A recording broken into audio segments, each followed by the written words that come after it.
7h43, l'invité des matins, Heinz Wiesmann. Bonjour Monsieur Wiesmann. Bonjour. Vous êtes invité des matins de France Culture aujourd'hui pour peut-être essayer de faire une sorte de partie de tennis, le sport que vous préférez par rapport au sport de glisse ou au sport collectif. Si le studio s'y prête.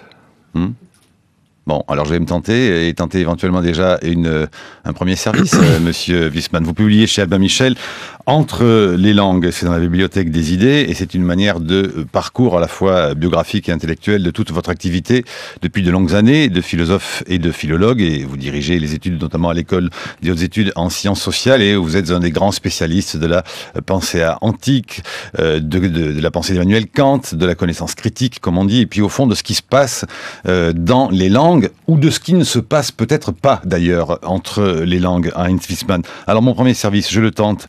Qu'y a-t-il au fond de commun, après la lecture de votre livre, on a une petite idée, mais tout de même, qu'y a-t-il de commun, Heinz Wiesmann, entre Héraclite, Carl Philipp Emanuel Bach, Kant, Homère et Mozart? Oh là, pas facile. Mais vous commencez par Héraclite. Et ce qui caractérise la pensée d'Héraclite, que c'est le premier à avoir posé la question de la langue dans laquelle la pensée s'exprime. Parce que le logos, le célèbre logos d'Héraclite, n'est pas, comme on a pu pendant un certain temps le croire, la raison. Le logos d'Héraclite, c'est le discours, c'est la parole. Or la parole, dans son rapport à ce qui s'y exprime, est à distance. Le contenu de ce que l'on dit ne se réduit pas à ce dont on se sert pour le dire. Et cette réflexion sur la distance qui existe entre la langue et ce qu'elle exprime, eh bien, peut ensuite devenir le support ou le moyen de développer un rapport réflexif à la réalité.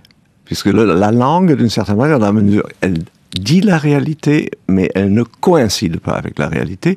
La langue crée d'emblée un écart. Et il faut se faire une joie qu'elle ne coïncide pas avec la réalité. Il ne faut pas le prendre comme quelque chose de déceptif. C'est nullement déceptif, c'est pas un défaut, c'est au contraire la chance humaine par excellence. Mais pourtant, de ne pas coller au réel que les sens nous fournissent et qui nous envahissent. Il suffit de regarder un chien renifler quelque chose qui l'intrigue. Il est entièrement envahi par ce qui se présente à lui, alors que le détour par la langue fait que nous nous distancions du réel et nous pouvons entretenir avec la réalité un rapport critique. Et c'est là le lien entre Héraclite et Kant, puisque Kant exploite à fond cette distance pour inventer une forme de rationalité qui n'est pas la rationalité dogmatique qui prétend saisir en l'identifiant le réel. C'est une rationalité étrange parce qu'elle n'a pas de contenu autre que le rapport qu'on entretient avec l'identité du réel. Et donc c'est le sujet qui soudain émerge dans sa souveraineté particulière, puisque c'est lui qui, dans la distance de la parole qui se glisse entre lui et les choses, devient lui-même. Alors on aurait pu croire, on pourrait vous objecter peut-être, Heinz Wiesmann, si l'on ose, que ce entre les langues, que entre soit tout de même aussi quelque chose qui rime avec l'inconfort, tout de même. Regardez l'expression triviale en français, quand on dit qu'on a le cul entre deux chaises. Alors il faut, d'ailleurs c'est très amusant, il faut éviter de comprendre penser entre les langues comme signifiant parler entre les langues. Quand on parle entre les langues, on a le cul entre les chaises, parce qu'on parle aucune. Et ça, c'est très très difficile à distinguer. Il faut toujours parler une langue et le mieux possible. Mais cela n'exclut pas que l'on pense à distance de la langue qu'on parle, et une autre langue est une extraordinaire incitation à ne pas s'asseoir comme dans une chaise confortable, dans une langue. D'ailleurs, les poètes, que font-ils? Ils travaillent leur propre langue pour y découvrir les moyens d'une autre langue qui n'est pas une langue étrangère, qui est au contraire la langue la plus intimement maternelle que l'on trouve dans sa langue maternelle en la reformulant grâce à la distance.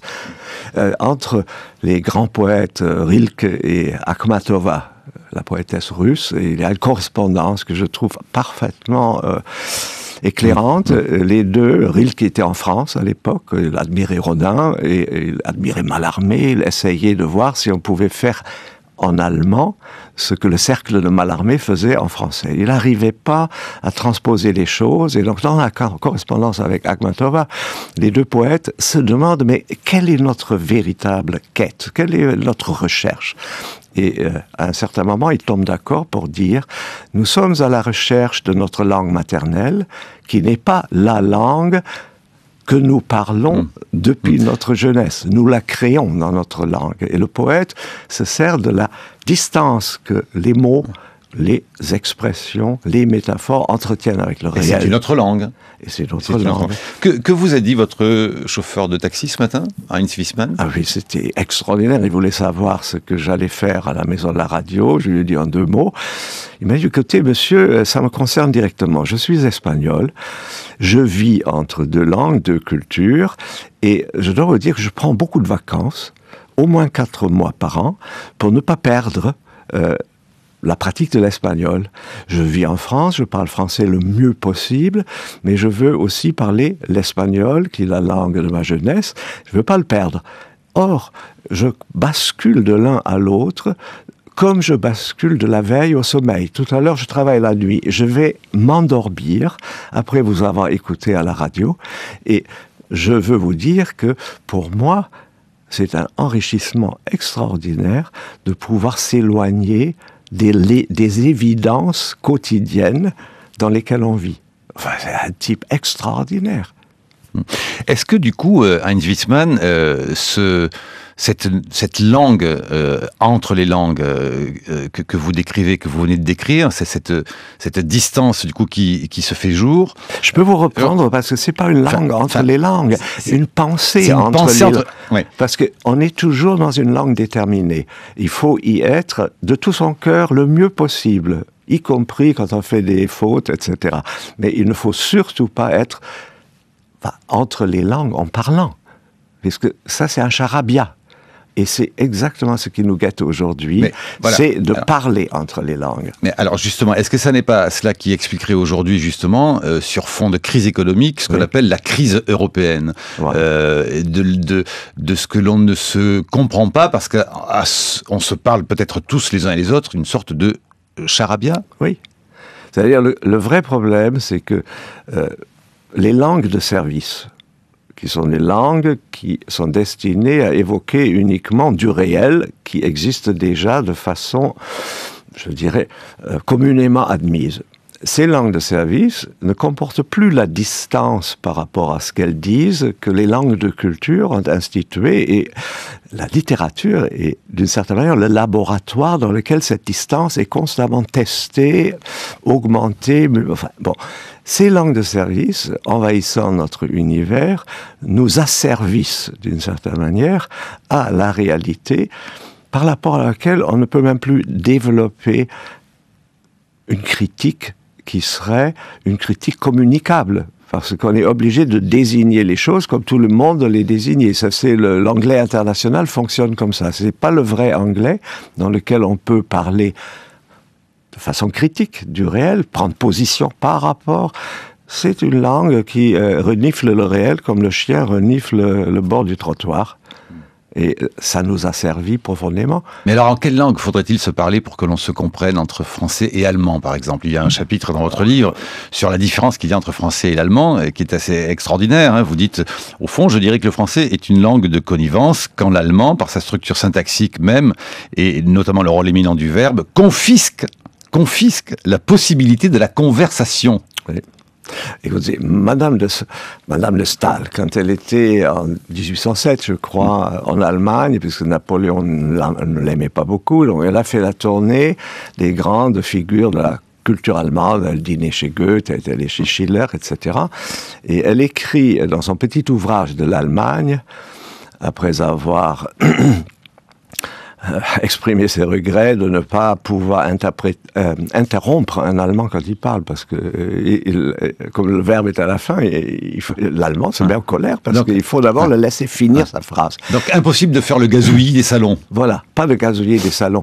D'ailleurs, je cite, je crois, cette phrase extraordinaire, « Ah, que je regrette le gazouillis de mon salon », où tout le monde parle en même temps, comme en France Culture, et tout le monde s'entend. C'est impensable. Une émission de radio en Allemagne, ou télé, eh bien, elle est très différente de ce qui se passe en France, puisque les gens ne peuvent pas parler en même temps. Dans la mesure où, en français, on dit d'abord ce dont on parle. Par exemple, ensuite on précise, on ajoute, par exemple, en allemand on dit Tee, Tasse. En français on dit tasse à thé. Et donc on dit d'abord ce dont il s'agit, une tasse, et ensuite à thé, à café, tout ce qu'on veut. Et chacun peut intervenir dans la conversation pour ajouter son grain de sel. Impossible en allemand. D'ailleurs, très amusant, les Allemands, autour de 1800, s'étant rendu compte qu'il leur manquait quelque chose qu'on appelle la sociabilité et la conversation, ont créé des clubs où on apprenait à converser. Le grand Humboldt, par exemple, le grand théoricien du langage, avait créé un club qui s'appelait Association de Vertu, qui était entièrement destiné à apprendre aux gens cultivés à se parler en acceptant l'interruption. Et le grand Hegel n'a pas été admis à l'Académie des sciences prusse parce qu'il était inapte à la conversation. Il exprimait dans des phrases très très longues une pensée puissante, mais qu'on ne pouvait pas partager. Et Humboldt s'est cassé les dents à expliquer Kant aux Français, disant « Ah, le palais des Parisiens est tellement délicat ». Voilà. Humboldt est venu, à l'invitation de Sieyès, de l'abbé Sieyès, il est venu à Paris pour expliquer aux Français la pensée kantienne, mais pour une raison très cocasse, puisque Sieyès pensait que le sage de Königsberg, comme on l'appelait, et à qui on prêtait ce qu'on appelle en français une révolution copernicienne de la pensée. Et le mot révolution, c'est la traduction d'un mot allemand qui n'est pas le mot révolution. C'est Wendung, c'est tournant. Or, dans l'oreille de Sieyès, ça faisait écho avec la Révolution française, et il voulait être le révolutionnaire politique, équivalent du révolutionnaire. Quand il y a eu un début de correspondance entre les deux, on a retrouvé une lettre de Kant à Sieyès, dans laquelle Kant dit qu'il est bien d'accord pour faire entrer dans une correspondance avec Sieyès, à condition qu'on ne parle que de sujets littéraires. Et les sujets littéraires englobent la philosophie, mais la politique était écartée. Le problème pour Humboldt, arrivé en France, était d'expliquer à cet aéropage où il y avait quelques idéologues un peu sur le retour, que la pensée de Kant n'était absolument pas assimilable à ce qui se faisait en France dans la politique post-révolutionnaire. Il disait, Kant, il est dans la révolution qui consiste à nous obliger à ne pas coller au réel pour entretenir un rapport critique avec les choses. Hans Wiesmann, invité des matins de France Culture. Nous parlerons bien sûr d'Europe encore avec vous. La crise européenne aujourd'hui, telle que vous la ressentez-vous au départ, au fond, avant que ce soit de l'économie, de l'euro, de la banque, c'est une question de langue ? Mais c'est aussi une question de langue, parce que dans la langue qui sert à s'entendre, on présuppose qu'on parle tous de la même chose. Parce que c'est une langue dénotative qui parle du réel comme si la réalité est certaine pour tous. Or, il faudrait déjà commencer par se rendre compte que dans chaque langue, la réalité après apparaît autrement, et ça suppose qu'on ait une certaine connaissance des langues. Or, en Europe, par paresse naturelle, on se rabat sur une langue commune véhiculaire, qui est cet anglais fabriqué plutôt à Singapour par des hommes d'affaires asiatiques, et que d'ailleurs à Bruxelles, certains appelaient le cinglais. Brice, bonjour. Bonjour Marc. Vous avez vu à la page 16 du livre d'Heinz Wiesmann, on lit que Madame de Staël regrettait donc le gazouillis de son salon, où l'on parle tous en même temps et où tout le monde s'entend. Et Heinz Wiesmann de poursuivre, on pourrait aujourd'hui prendre l'exemple des matins de France Culture, qui sont strictement incompréhensibles pour quelqu'un qui ne baigne pas dans la syntaxe, c'est-à-dire dans cette manière de parler. Et bien voilà, c'est à vous. C'est dit, vous m'avez vraiment savonné ma planche, Marc. Curieuse cette manière qu'ont certains auteurs allemands contemporains de mêler des bribes d'autobiographie à la réflexion philosophique, de reconstituer des itinéraires de vie tout en cherchant à en comprendre le sens. C'est une tradition qui remonte au moins jusqu'au célèbre roman de Goethe, Les années d'apprentissage de Wilhelm Meister, mais c'est à un autre auteur allemand que l'on pense en lisant votre livre, Penser entre les langues, Heinz Wiesmann. Cet autre allemand exilé, c'est W.G. Sebald. Comme l'auteur des Émigrants, d'Austerlitz ou des Anneaux de Saturne, vous avez décidé très tôt d'étudier, d'enseigner et accessoirement d'écrire un peu dans une autre langue que l'allemand, le français. Sebald fut durant la plus grande partie de sa vie professeur de littérature à l'université de Norwich East Anglia, mais là-bas, dans son exil anglais, il avait choisi, lui, d'écrire ses livres en allemand. Vous avez choisi la France, peut-être par fidélité envers la mémoire d'un père francophile, quoique nazi, et enseigné la philosophie en Sorbonne, puis à l'école des hautes études. Comme on sait, parler et surtout écrire dans une autre langue que celle dans laquelle on a été élevé par sa mère, ce que dit la langue maternelle, qui est tout aussi maternelle en allemand avec Muttersprache, ou en anglais avec Mother Tongue d'ailleurs. Eh bien, comme on sait, donc parler dans une autre langue, c'est acquérir une capacité supplémentaire de distanciation. Libérer, comme en apesanteur, on cesse d'être immergé dans sa langue, de baigner dans sa propre culture, et l'on perçoit ce qu'elles ont d'artificiel et de contingent. On comprend mieux en quoi elles sont le produit d'une évolution historique. C'est, j'imagine, ce que vous appelez l'identité réflexive. Tout naturellement, vous avez été conduit à vous intéresser à l'étude historique des langues, particulièrement des langues anciennes, la philologie. C'était, il faut bien le dire, une discipline complètement passée de mode à l'époque. Nos avant-gardes universitaires d'alors lui préféraient le linguistic turn et la philosophie analytique anglo-saxonne, ou bien le structuralisme qui tenait la linguistique saussurienne pour un modèle de scientificité à égaler dans toutes les sciences humaines et qui se préoccupait très très peu d'histoire. C'était la synchronie et pas la diachronie, souvenez-vous.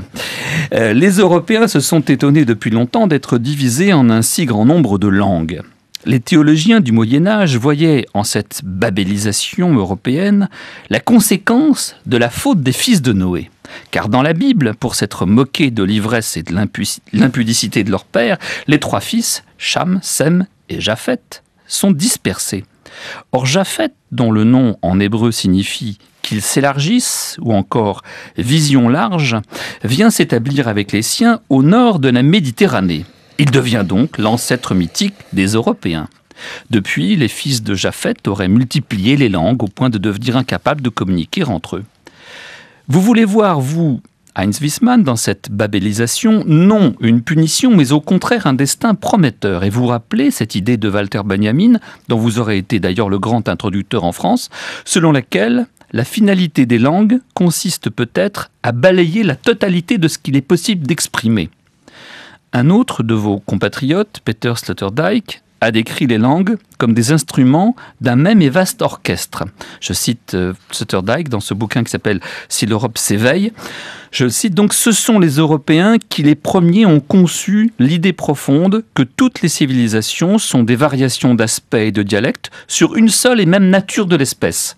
Les cultures et les peuples sont les poèmes d'une imagination fondamentalement polyphonique et développée à l'échelle de l'espèce. » Mais pour parler d'un peu d'actualité, cet orchestre européen, est-ce qu'il joue bien à la même partition en ce début de XXIe siècle qui voit notre continent glisser lentement vers l'insignifiance? La chronique de Bruce Couturier retrouvée sur franceculture.fr. Heinz Wiesmann, je vous ai vu... Ah oui, évidemment, je trouvais formidable.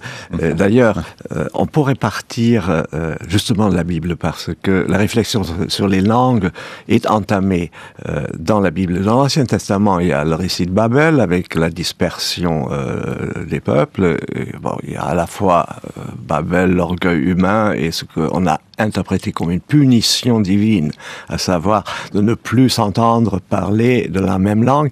Et les fils de Noé, c'est encore une autre affaire.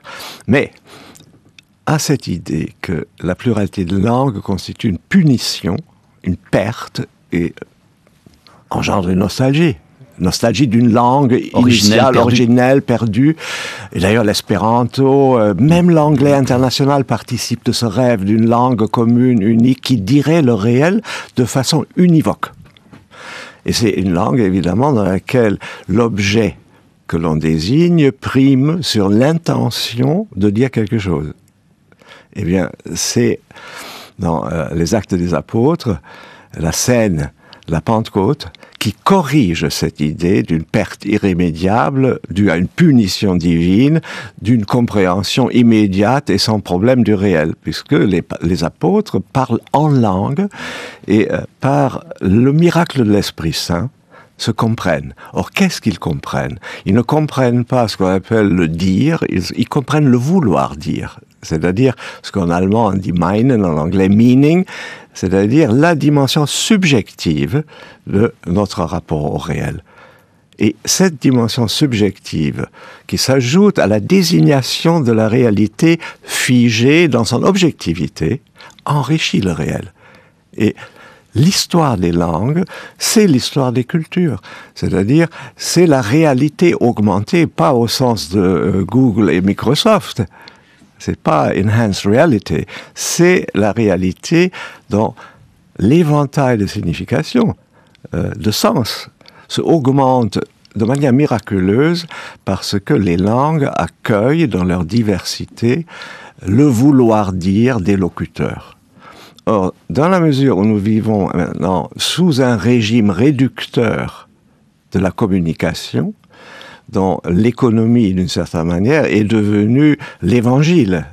Car le nouvel évangile, extraordinaire d'entendre tous les jours parler à la radio, à la télévision, des cours en bourse, ça touche quel pourcentage de la population? En réalité, c'est la réaffirmation d'un évangile réducteur de réalité. Et c'est par rapport à cela... Et quoi, qui donne l'illusion aussi d'une langue commune, au fond. D'une langue commune, comme si d'un bout à l'autre du monde, l'humanité était rivée à la même réalité inexorable qui échappe totalement à l'initiative de ceux qui en parlent. Puisque la langue imposée est une langue dénotative et pas, comme dans un autre petit livre, j'avais fait cette distinction entre le dénotatif et le connotatif. Or, parler connotativement, c'est parler en langue, c'est parler comme le faisaient les apôtres quand l'Esprit Saint est descendu sur leur tête. Et c'est cela qui est en jeu actuellement en Europe. C'est-à-dire, si nous ne prenons pas en charge cet héritage qui n'est pas du tout un héritage objectif, l'Europe n'est pas une réalité objective, elle n'a pas non plus des frontières géographiques, l'Europe est un geste historique. Moi, j'ai parfois joué sur les mots en disant l'Europe n'est pas un germe, qui, comme un germe de plante, s'épanouit dans l'histoire. L'Europe est un geste. Et si on se demande ce que c'est comme geste, je dirais c'est le geste critique. C'est-à-dire la crisis, la séparation, en grec ancien, et le geste répété tout au long de l'histoire européenne, et paradoxalement, la pluralité des langues, leur divergence, leur multiplication, favorise cette distanciation critique dont vous parliez tout à l'heure. Mais ça veut dire donc quoi? Alors la multiplicité des langues européennes, qui serait notre sorte de malédiction, est notre chance. C'est notre chance, et c'est notre chance historique. Il faut simplement l'assumer. Mais oui, mais ce qu'on vit aujourd'hui à Heinz Wiesmann, c'est plutôt un appauvrissement de la langue. Exactement. Un appauvrissement de la langue et une réduction à une espèce d'anglais basique que tout le monde baragouine plus ou moins bien. Et du coup, je veux dire, cet appauvrissement de la langue entraîne donc, si je vous suis bien, un appauvrissement de la réalité elle-même. C'est-à-dire notre capacité à percevoir le réel est handicapée par notre capacité à prendre en charge cet héritage des langues européennes. Exactement. Je vous donne un exemple. Heinz Wiesmann. Il existe depuis le traité de l'Élysée de 63 un office allemand pour la jeunesse ou de la jeunesse, franco-allemand, et donc maintenant des millions de jeunes Allemands et Français ont été, grâce à des investissements importants, amenés à se rencontrer, à échanger, etc. Depuis maintenant une petite dizaine d'années, les organisateurs de ces rencontres constatent que les jeunes Allemands qui ont appris le français à l'école, les jeunes Français qui ont appris l'allemand à l'école, ce qu'on appelle la langue du partenaire, communiquent spontanément en anglais. La raison est que ces jeunes parlent déjà anglais international dans leur propre langue. Dans leur propre langue. C'est là que le bas blesse. Quand je disais tout à l'heure que la littérature, la poésie, c'est ce travail où les sujets cherchent à produire dans leur propre langue une langue qui est radicalement à eux, c'est-à-dire subjective dans le sens de la distanciation par rapport au sens commun admis par tout le monde. Eh bien, si on parle l'anglais international ou une langue quelconque qui serait la langue du retour à une langue d'avant Babel, eh bien, on perd tout ce que l'histoire nous a apporté comme réalité enrichie. C'est là l'héritage à assumer, et ce n'est possible qu'à travers les langues. Je suis beaucoup allé en Bulgarie après la chute du mur pour aider les Bulgares à construire quelque chose comme une université. Eh bien, à un certain moment, on a célébré cette affaire à l'université et j'ai entendu un cri du cœur parfaitement paradoxal. Les étudiants, les professeurs bulgares criaient « Vive la francophonie allemande !» Je vous demande d'analyser le sens. Le sens, c'est que la Bulgarie est un pays dominé par deux univers, à savoir le lycée français et le lycée allemand. Et c'est un pays, je veux dire, où au gouvernement alterne constamment les élèves du lycée français et le lycée allemand. Eh bien, cette dualité fait que pour eux, il ne s'agit absolument pas de se rabattre sur ce qu'on pourrait être un idiome commun qui serait réducteur de la richesse des tensions qui est constitutive, en fait, de leur culture. Curieusement, bulgare. Et il faut ajouter, évidemment, le bulgare comme troisième langue, et ça donne un triangle extraordinaire dans lequel surgissent constamment de nouvelles hypothèses d'existence, de nouvelles options de vie. Et à mon sens, si on renonce à cette richesse, on se prive de la raison même d'exister. Et alors tout se passe et tout se cristallise aussi au fond dans l'enfance entre la langue que l'on apprend, la langue maternelle, hein, avec ce mot de mère, la séparation que l'on fait peut-être parfois avec sa mère, donc qui sait avec sa langue, et puis quoi, une langue fantasmée ou un univers fantasmé. Il y avait chez vous, vous racontez, vous faites un long détour autobiographique dans votre livre.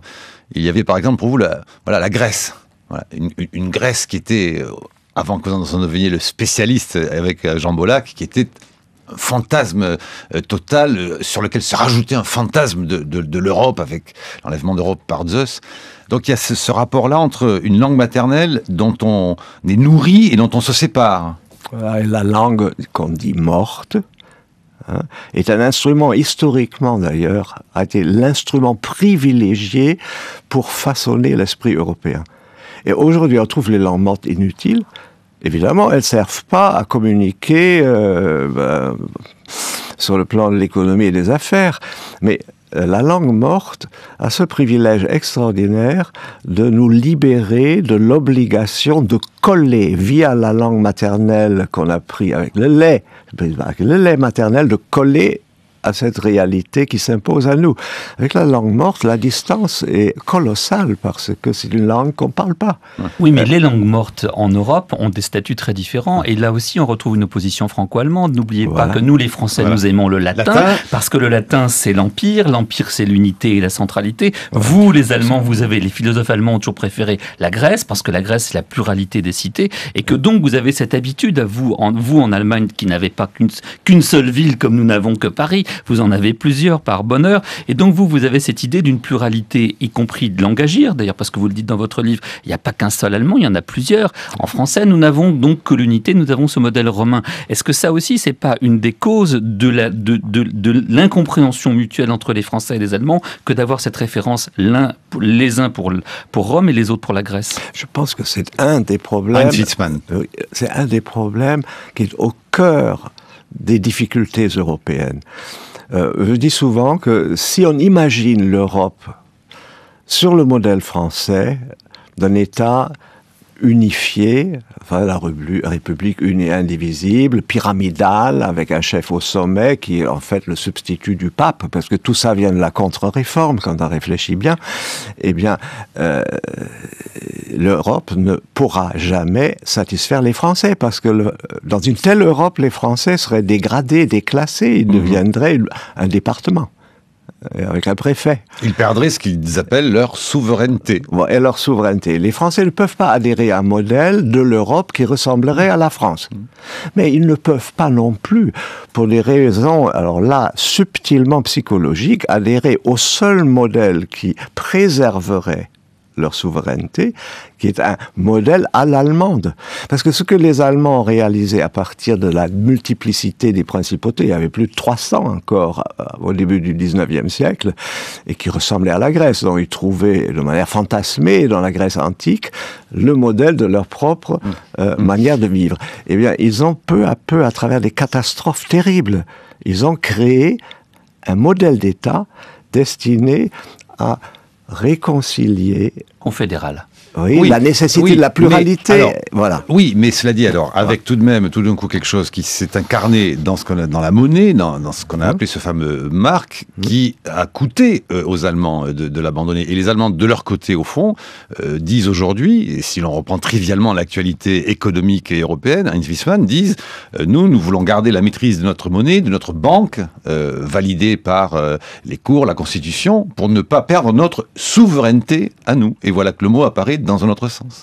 Oui, mais c'est exactement ça, c'est-à-dire, dans la mesure, et moi j'ai fait un petit papier qui a été publié dans Philosophie Magazine sur le rapport des Allemands et des Grecs aujourd'hui. J'ai appelé ça un conflit mimétique. Dans la mesure où les Allemands se sont toujours identifiés aux Grecs, le reproche qu'ils font aux Grecs, c'est que les Grecs ne se sont pas dotés d'un État. Parce que les Allemands, dans la douleur, alors qu'il y avait une idéologie allemande qui était celle d'une Grèce allemande, c'est-à-dire avec toutes les cités autonomes, enfin depuis les petites principautés. Voilà. Les Français adoraient d'ailleurs cette Allemagne divisée en pour beaucoup de raisons. Fustel de Coulanges, qui est un grand historien français du 19e siècle, a fait sa thèse intitulée « Polybe ou la Grèce conquise ». En fait, c'était le programme de la conquête de l'Allemagne par la France. C'est extraordinaire, c'est, je sais pas, 1860 et quelques. Il y a là une idée de la souveraineté qui ne saurait être que ce système pyramidal unifiant, qui a évidemment aussi ses avantages, mais qui est incompatible avec une autre notion de souveraineté qui émerge d'une certaine manière, de l'addition de différences. Et puis alors, si on y rajoute un peu des histoires de cœur dans l'histoire, on ne s'en sort pas. Hein. Vous dites au fond, voilà, oui, les Allemands sont tristes de ce que leur petite femme française ne l'aime pas, ne la considère pas. Vous parlez d'un rapport aussi, au fond, éternel entre la France et l'Allemagne. Hein. Vous dites, pour les Allemands, la France serait un peu une sorte de femme, serait leur femme, dont ils ne seraient pas contents qu'elle s'intéresse, qu'elle ait choisi un autre. Bon, je voudrais vous faire écouter. Cela va vous intéresser parce que cela a un rapport avec la question de l'enfance et de la langue. Paul Ricoeur, au micro de Jacques Munier, en 2004, à propos de la sortie de son livre sur la traduction. Tout homme, tout enfant, semble être capable d'apprendre une autre langue que la sienne. C'est-à-dire d'entrer dans la conviction, dans la certitude que ce qu'il dit de certaine façon est dit d'une autre façon par d'autres ailleurs, et que l'on peut franchir l'intervalle. Et là, je crois qu'il faut insister tout de suite sur le fait que chaque langue a une sorte de zone de manœuvre, par le fait qu'un mot a plus qu'un sens, la polysémie. Et alors, la traduction joue sur les variations internes des mots, et donc se prête à une confrontation avec une des variantes d'un des autres mots de l'autre langue, pour établir une comparaison et une sorte de recouvrement d'un sens partiel d'un mot dans une langue par le sens partiel d'un mot d'une autre langue. Voilà, Paul Ricoeur, dans Les chemins de la connaissance de Jacques Munier en 2004. Très belle expression, très belle définition aussi, la zone de manœuvre. C'est-à-dire toute la différence entre ce qu'on appelle la version, qui est un exercice scolaire codé, permettant au professeur de noter de façon équitable, parce que la bonne traduction sur le mode de la version est arrêtée avant même le travail d'invention du vrai traducteur qui, lui, joue dans cette zone de manœuvre sur la polysémie, sur la multiplicité des bonnes solutions. Et je raconte ça très rapidement. Comme j'ai été chargé au ministère pendant un certain temps de l'enseignement des langues anciennes, enfin en tant qu'obscur conseiller de ministre qui... Bon, et bien, je me suis aperçu qu'il y avait une tentative vaine lancée par un inspecteur général de créer dans les lycées français des cercles de traduction. Et il a fini par jeter l'éponge parce que la version s'est imposée comme exercice scolaire, autoritaire, contre la traduction. Et ce que Ricoeur dit, c'est absolument vrai. Le travail de traduction est un travail qui joue sur, via une marge de manœuvre, qui joue sur la possibilité qu'il y a dans toute langue de vouloir dire des choses qui dépassent ce que chaque fois on désigne. C'est cet excédent que la traduction doit rendre, et lorsqu'elle le fait, elle devient littéraire. Daniel Salnave. Oui, j'aimerais vous poser une question sur votre épilogue et la citation de Nietzsche qui lui sert de titre. Mais auparavant, d'abord, rappelez bien aux auditeurs la polysémie du mot « entre », parce qu'entre, c'est à la fois le gouffre qui sépare deux choses, mais c'est aussi le dialogue entre deux choses. Nous parlons entre nous.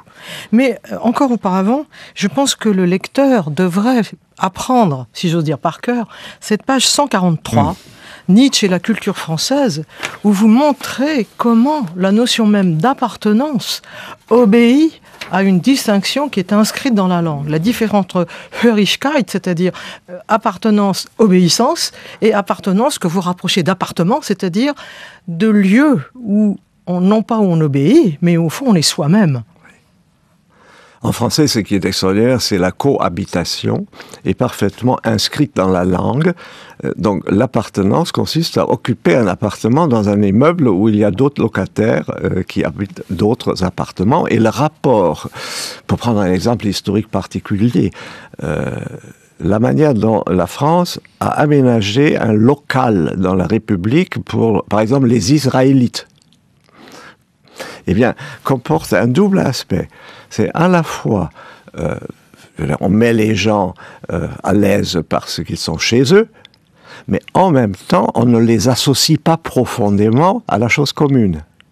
C'est ça la particularité de cette appartenance, qui n'est pas dynamiquement entraînée par un appel. Or, l'allemand hören, Hörigkeit, Zugehörigkeit, à travers donc l'audition, eh bien, subordonne le fait d'appartenir, vous disiez obéissance, c'est exactement ça, à l'existence d'un appel. Or, cet appel provient d'une autorité, et du coup, il y a un impératif d'intégration, qui est un impératif beaucoup plus exigeant que l'impératif de l'appartenance. Donc finalement, c'est le fondement pour vous de la différence entre le jus soli et le jus sanguinis. L'un étant le jus soli, étant l'appartenance, alors que dans Hören, il y a une transmission à travers le temps. Et ça, c'est extrêmement éclairant. On peut aller très loin parce qu'il y a, selon moi, il y a toujours deux manières, et c'est ce qui distingue, par exemple, la science exacte des sciences qui sont des sciences historiques, ou bien on opère plus ou moins consciemment avec, vous disiez synchronie, avec l'espace. C'est-à-dire, on pense que l'intelligibilité est spatiale. Or, l'appartenance est spatialisation. Ou on opère avec le temps. Or, l'obéissance, la filiation, le sang, c'est plutôt de se comprendre dans la dimension diachronique. C'est ce que vous disiez tout à l'heure. Et à mon sens, ça devrait être thématisé dans les efforts de mieux comprendre les manières dont les uns et les autres justifient leur manière d'être. C'est soit... La France est un hexagone, ce qui est une folie absolue de s'aimer sous la forme d'une figure géométrique. C'est très français. Les Allemands ont un pays qui n'a jamais eu de forme. C'est-à-dire qui, douloureusement, est maintenant devenu un État territorial. Et je peux vous dire que les Allemands sont apaisés comme ils ne l'ont jamais été au cours de leur histoire, puisqu'ils étaient pris dans un dynamisme d'expansion, avec tout, jusqu'à la Volga, etc. Et puis, le sang était, d'une certaine manière, le seul lien diachronique qui faisait qu'il y avait des Allemands appartenant à quelque chose comme le peuple allemand. C'est exactement le même phénomène que chez les Juifs de la diaspora. Ce qui rapproche les Juifs historiquement de façon extraordinaire des Allemands. Cette symbiose a été la plus grande promesse historique qui ait existé. Et la destruction de cette promesse, on ne peut pas parler ici, fait partie des catastrophes absolues de l'histoire. Puisqu'il y avait une proximité extraordinaire. Les meilleurs Allemands, autour de 1900, étaient juifs. Mais c'est Ceux qui avaient réalisé, disons, l'essence... Qu'est-ce qu'il disait? Les Juifs sont une tribu germanique comme les autres. Oui, on peut dire ça. C'est Bismarck qui disait ça, je crois. Je ne sais pas qui l'a dit, mais même pas comme une autre. C'est la réalisation par une forme de symbiose, manière de vivre le temps. D'ailleurs, le privilège du verbe en allemand par rapport au français, c'est le temps. En allemand, on dit le verbe Zeitwort, mot du temps. Parce que dans le verbe s'exprime l'action. Alors qu'en français, c'est pour ça qu'on accorde en français l'attribut. Puisque le verbe être n'est plus un verbe, c'est un auxiliaire et vaut signé égal. L'homme est grand, la femme est grande. En allemand, on dit l'homme est grand, la femme est grand. Pourquoi? Parce qu'il y a un verbe implicite qui est grand être. Et grand est adverbe. On ne comprend rien au fonctionnement. Je veux revenir sur la disparition des Juifs, parce qu'effectivement, c'est une question fondamentale de la relation franco-allemande. Absolument. Les Juifs ont été, pendant très longtemps, on pense évidemment à la figure de Heinrich Heine, qui est la plus emblématique, mais il y en a eu beaucoup d'autres. Les Juifs ont fait la circulation culturelle dans toute l'Europe, mais tout particulièrement entre la France et l'Allemagne. La disparition des Juifs allemands, pour les raisons que l'on sait, on ne va pas s'étendre, est-ce que ça ne crée pas une béance entre nos deux peuples ? Absolument. Heinz Wiesmann. Absolument. Et, les Juifs, d'une certaine manière, avaient un rôle fondamental dans cette circulation entre deux univers dans lesquels il s'agissait de se rapporter différemment au réel. D'avoir cette distance critique. Voilà. Grâce à un substrat qui était la Yiddishkeit ou l'hébreu. Les réactionnaires antisémites français du 19e siècle, issus du cercle de Victor Cousin, notamment un célèbre président du jury d'agrégation de philosophie, que je ne nommerai pas, qui taxait Hegel d'imposteur et qui disait que Kant était le juif éternel. Pourquoi? Parce que Kant introduisait dans la philosophie la réflexivité comme mode de rationalité contre les dogmatismes qui prétendaient saisir le réel de façon certaine et univoque. C'est extraordinaire quand on réfléchit. Or, je ne peux pas résister à l'envie de vous dire ce que Heine, qui était quand même un esprit ironique, ou la distanciation au départ. Nietzsche disait toujours de Heine, c'était la plus belle prose allemande qu'on ait jamais écrite. Et donc Nietzsche voulait écrire l'allemand comme Heine. Or Heine dit, quand je suis arrivé en France, je m'appelais Heinrich Heine. Et les Français ont demandé qu'on francise mon prénom, donc Henri Heine. Et alors en prononçant mon nom comme ça, un peu plus rapidement, ça devient rien. Et donc je suis devenu en rien. Et au moment où les langues, c'est bon. Ouais. Et au moment où parce que le régime de Metternich qui a imposé donc la censure. Heine était aussi en France à cause de la censure. Je crois en 1837, ces décrets ont été abolis. Et Heine était au bistrot, il apprenait donc que la censure était abolie. Il s'est levé en pleurs en disant « alors je ne peux plus faire de poésie ». Maintenant, le rapport entre la censure et la poésie, c'est exactement ça. C'est la marge de manœuvre que la distanciation critique à l'intérieur de la langue de culture permet de faire jouer. Heinz Wiesmann, vous dites que dans votre livre, vous auriez sans doute aimé être comédien, et puis qu'un jour, un copain à vous a dit, pour être comédien, il faut être génial, sinon, c'est pas la peine. Vous vous êtes dit, c'est pas la peine. Mais vous... Encore un point commun avec Wilhelm Meister. Absolument. Non, mais c'est la résignation goethéenne. C'est exactement ça. Quand on est jeune, on veut être tout à la fois. Et le moyen le plus simple, c'est d'être comédien, puisqu'on s'imagine, en ce cas, on peut devenir tout ce qui peut être désirable. Et peu à peu, on découvre, si on n'est pas génialement désaxé, il faut être désaxé pour être comédien, on devient quelqu'un, mais par résignation. Qu'est-ce qui vous fait, du coup, qu'est-ce qui vous a donné l'idée de vous qualifier par un mot yiddish, Luftmensch? Non, mais ça, c'est cette espèce de... Enfin, c'est par dérision. Être désincarné aux yeux de ceux qui sont, comme dit Sartre magnifiquement dans les réflexions sur la question juive, il dit que l'antisémite, c'est le propriétaire terrien de sa personne. Or, le Luftmensch est tout sauf un propriétaire terrien. C'est quelqu'un de désincarné.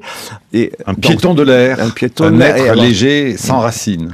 Et tout l'enjeu de ce que j'ai essayé de dire, c'est que cet être léger peut aussi revendiquer une identité. Mais cette identité n'est pas liée à l'enracinement, à l'immobilité que procure cette espèce de présence dans un lieu déterminé. Seuls les arbres ont des racines. Voilà. Et donc, j'appelle ça identité réflexive. Et l'identité réflexive, si j'essaye de dire de quoi elle est faite, elle est essentiellement faite d'amour. C'est bizarre, parce qu'on aime une chose et son contraire.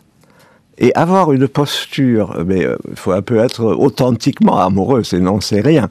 Mais avoir une posture existentielle dans laquelle, mais dans une fraction de seconde, on est ceci, mais on voudrait surtout aussi être cela. C'est exactement ce qui se passe entre les hommes et les femmes, qui sont tous les deux et masculins et féminins. Et la pondération de leurs différences varie d'ailleurs au cours de leur relation. Dans telle situation, je suis un peu plus femme avec ma femme qui devient un peu plus homme, etc. Eh bien, le Luftmensch est dans cette entre les déterminations. C'est comme un peu Elvire dans Don Giovanni. Elle l'aime dans Giovanni, elle le déteste, elle l'aime, elle le déteste. Enfin, c'est une modalité, mais mineure, je dirais, entre les Allemands et les Français. C'est pour ça que j'ai évoqué mon père, qui était une figure un peu particulière, une génération qui était très, très blessée par le traité de Versailles. Il a été blessé lui-même en 1916, pendant la guerre. Donc, revancharde. C'est une génération revancharde qui voulait effacer la honte, etc. Et en même temps, il aimait tellement la France qu'il a consacré tout le travail de sa vie aux cathédrales françaises. Et il a perdu sa femme, sa première femme, qui n'était pas ma mère, en la promenant inlassablement autour des cathédrales françaises, en lui expliquant les cathédrales. Et un jour, il s'est retourné, elle avait disparu. Donc il a payé sa passion. Je trouve ça magnifique comme... voilà.